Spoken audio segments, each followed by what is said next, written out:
Ngayon lang ako magsasalita. Ngayon lang. Kasi nakakairita ka, kapal na mukha mo.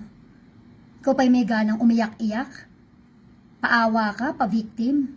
Hindi mo naman sinasabi yung totoong kwento. Kaya ako tuloy na bash. Ako yung nagagalit yung mga tao sa akin. Wala, kailangan talaga magsalita na ako. Alam mo, una sa lahat, pinost mo yung wedding photo namin. Naka-blurred pa kunyari. Pero wedding photo namin yun ng asawa ko.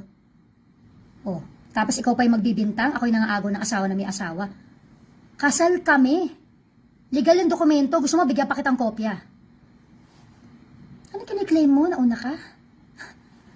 Nauna kayo nagkaanak. Uy, ba't di ka pinakasalan? Mag-isip ka. Bakit hindi ka pinakasalan? Ako pinakasalan.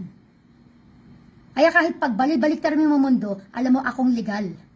Kaya ako sa'yo, Felma, mag-move on ka na.